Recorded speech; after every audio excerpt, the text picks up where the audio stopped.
and I'm very proud of him that he has started his own bat company. Bangladeshi কোনো কোম্পানির প্রস্তুতকৃত bat দিয়ে ছক্কা হাঁকাচ্ছেন ভারতীয় ব্যাটার রোহিত শর্মা।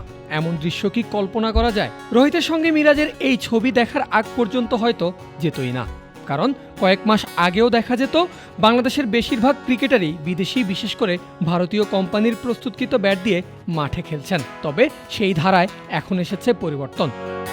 বিদেশি নয়, এখন ঘরোয়া থেকে শুরু করে জাতীয় দলের অনেক ক্রিকেটারই দেশীয় প্রতিষ্ঠানের বানানো ব্যাট দিয়ে মাঠ মাতাচ্ছেন, 4 ছক্কায় বল সীমানা ছাড়া করছেন।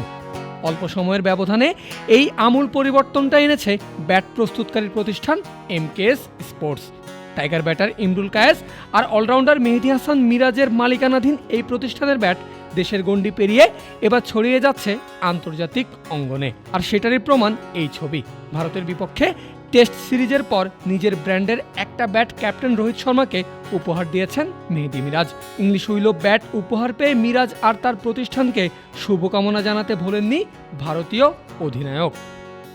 मैं बहुत टाइम से जानता हूँ मेहदी को. He is a very good cricketer and I'm very proud of him that he has started his own bat company along with few of his friends.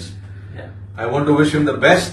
May God give him all the success and hope his company can rise above everyone one day. Power চুমুকে action. Rohit শর্মার মতো batter নিজের প্রতিষ্ঠানের bat দিয়ে ছক্কা হাঁকাবেন, এমন ইচ্ছা হয়তো মিরাজের বহুদিনেরই ছিল। তাই তো রোহিতকে ব্যাট উপহার দেওয়ার আগেই টাইগার অলরাউন্ডার জানিয়েছেন নিজের সেই অনুভূতির কথা। আসসালামু আলাইকুম, আমি রোহিত ভাইয়ের সাথে আছি।